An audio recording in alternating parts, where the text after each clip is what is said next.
begeben wir uns auf Reisen in bisher ungedachte Dimensionen der Geschichte der Menschen und der Götter. Willkommen bei Ex Mystica. Mein Name ist Pierre Dietz und ich führe Sie durch diese Sendung.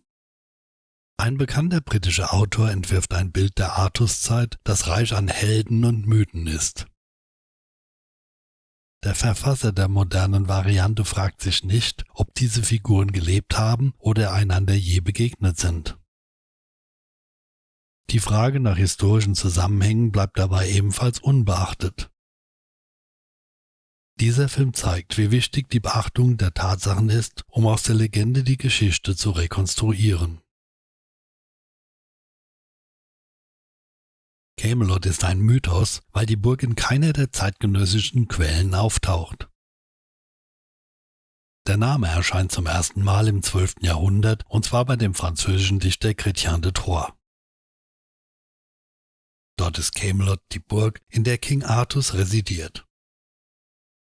In der Historia Brittonum und in Annales Cambriae kommt dieser Name nicht vor. Die Sagen um Camelot sind mit Anekdoten über Zauberer, sprechende Schwerter, ritterliche Tugenden und die Suche nach dem Heiligen Gral verwoben. Das sind Elemente, die in die Welt der Literatur gehören und nach gängiger Meinung nicht in die Geschichtsschreibung. Deshalb ist Camelot in der Forschung ein literarischer Kunstgriff und kein realer Ort. Der Begriff ist aus deren Sicht eine Projektionsfläche für ein idealisiertes Land, das nicht existiert. In diesem Reich herrscht ein übersteigerter Sinn für Gerechtigkeit und das Streben nach heldenhaftem Ruhm. Die Verkörperung eines goldenen Zeitalters. Manche vergleichen Camelot mit Atlantis oder Eldorado. Symbolorte, die nicht auf den offiziellen Landkarten zu finden sind. Das Interesse am kulturellen und symbolischen Wert der Sage ist groß.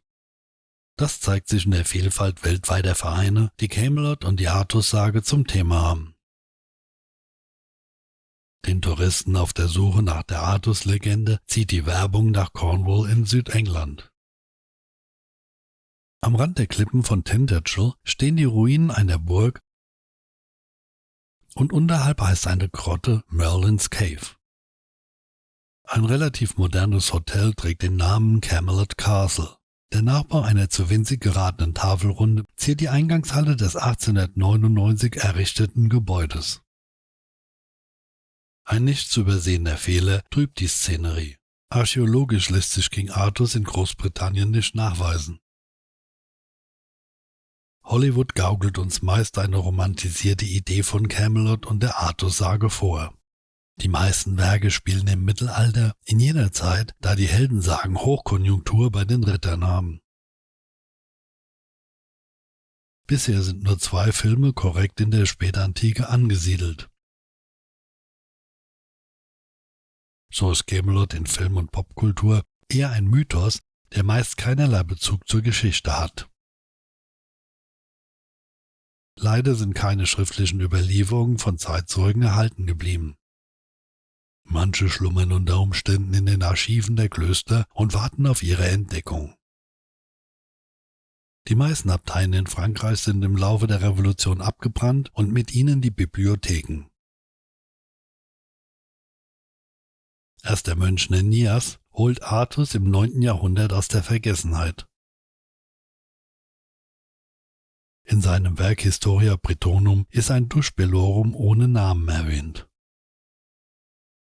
Geoffrey of Monmouth erhebt Artus in der Mitte des 12. Jahrhunderts zur Hauptfigur seiner Historia Regum Britanniae. In seinem Werk erscheint ein König, der ein großes Reich regiert und das römische Imperium herausfordert. Seine Chronik regt eine Reihe von Autoren zu weiteren Büchern über Artus an. Chrétien de Troyes greift die Figur des Artus im späten 12. Jahrhundert in seinen höfischen Romanen auf. In seinem unvollendeten Werk Perceval taucht erstmals der Gral ohne christliche Deutung auf. Mit Chrétien nimmt die Blütezeit der Artusdichtung an den europäischen Höfen ihren Lauf. Einen entscheidenden Wandel erfährt die Gralsage durch Robert de Boron, der um 1200 nach Christus den Gral mit christlichen Motiven verbindet. In seiner Erzählung fängt Josef von Arimathäa das Blut Jesu mit einer Schale auf, ohne deren Verwendungszweck zu kennen. Später besucht ihn Jesus im Gefängnis und übergibt ihm die Schale. Das Gerät beleuchtet den Raum und gart Mahlzeiten, wie ich das in dem Film Die Entdeckung der Gralsburg ausführlich dargestellt habe. Wolfram von Eschenbach greift den Stoff einige Jahre später in seinem Werk Parzival auf. Der fränkische Dichter aus der Region Nürnberg stützt sich meinen Vermutungen nach auf mündliche Quellen. Das erklärt die Wandlung vieler Namen, die durch die Übertragung von Gehörtem ins Altdeutsche entstanden sind. Die französische Sichtweise der Legende unterscheidet sich von der britischen in der Darstellung der Frauen. Morgane, Jennifer und Dondren sind kontrastreich und vielschichtig beschrieben. Nach meiner These ist die britische Variante keine eigenständige Tradition. Die Legende ist eine Adaption bretonischer Überlieferungen. Nach der Rückeroberung Letavias durch die Römer ist die Erzählung mit den geflohenen Bretonen auf die britischen Inseln gelangt. Viele fliehen in dieser Zeit, unter ihnen die Fee Morgane mit ihrem schwer verwundeten Bruder Artus. Die Erinnerungen nehmen die Geflohenen mit nach Wales und England. Zahlreiche Ortsnamen in Südwestengland wie Cornwall weisen auf bretonische Wurzeln hin und spiegeln die Region Cornwall, deren ursprünglichen Heimat, wider. Richten wir unsere Betrachtung auf die Burg des Kings. Ihre Lage ist dank der Suche an der falschen Stelle nach wie vor unbekannt. Carlion, Winchester und Cadbury Castle sind derzeit die Favoriten bei denen, die sich trotz fehlender Beweise an Großbritannien klammern. Je nach Epoche der Nacherzählung ist Camelot ein keltisches Fort, ein römisches Kastell oder eine hochmittelalterliche Steinburg. Nach einer Reihe von Recherchen bin ich zu folgenden Thesen gelangt. Meinen Erkenntnissen nach kämpft Artus nicht gegen Pikten, sondern Piktonen, einem Volksstamm von der anderen Seite der Loire. Der King fährt nicht mit Schiffen auf die Nachbarinsel, um sich mit den Iren anzulegen. Sein Feldzug richtet sich gegen die Iren, einen Volksstamm in Westfrankreich. Hinweise auf den Stammesverband finden wir heute ausschließlich in Namen von Landmarken wie Orte und Flüsse. In der historischen Literatur ist das Volk untergegangen. René Barjavel hat 1960 bei den Recherchen zu seinem Roman Le Graal das Volk ebenfalls entdeckt und Ieren genannt. Denkbar ist eine Besiedlung der Insel durch die Ieren in grauer Vorzeit, woraus die Iren hervorgehen.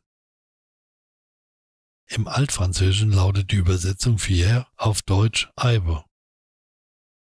Die Seefahrt entlang der Atlantikküste wird in der Spätantike von den Römern kontrolliert. Die Schiffe der Veneter, den einzigen Seefahrern der Kelten, sind versenkt und das Volk vertrieben. Den Ärmelkanal kontrollieren die Sachsen. Für mich sind das Ausschlusskriterien gegen die angeblichen Seereisen von Artus, dem King Arius ben Traion, der in Opposition zu Rom den Aufstand probt, um sich selbst zum Kaiser zu erheben. Arius lässt sich mühelos in die Genealogie der römischen Herrscher einordnen. Sein Aufstieg ist aus dieser Perspektive kein Zufall. Die Suche nach seiner Burg führt mich daher in die Bretagne. Der Forêt de Procillon macht mich stutzig, denn hier scheint jeder Stein einen Bezug zur Artus-Sage zu haben. Über seinen Namen Pendragon, denn Dragon ist eine falsche Abschrift, gelange ich zum Kopf der Zitze. Der Ort Camaret-sur-Mer auf der Halbinsel Crozon weckt meine Aufmerksamkeit. Die Form der im Schutz des heiligen Berges Ménézom liegende Landzunge erinnert mich spontan an die französische Lilie, das Zeichen der Könige. Unweit von dem Hafenstädtchen liegen zwei Orte, die sich mit den Gefährten von Artus, Ulfin de Rigonou und Apollon de Goulion in Verbindung bringen lassen. Die Recherche ergibt, der keltische Name von Camaret-sur-Mer lautet Camelot. Das ist eine annähernd gleichlautende Endung, et und ot. Für den Standort der Burg bietet sich augenfällig die Spitze La Pointe du Tuilanghe an, die heute militärisches Sperrgebiet ist. Die Reste von Festungsanlagen dort sind in die Vorzeit datiert. Die Fundamente gehören meiner Auffassung nach zur Burg Camelot. Die Lokalisierung der Burg Camelot an der Pointe du Tuilanghe eröffnet neue Perspektiven für die Artus-Forschung. Das wirft ein neues Licht auf die britische Frühgeschichte, die nicht das Zentrum der Artus-Legende ist.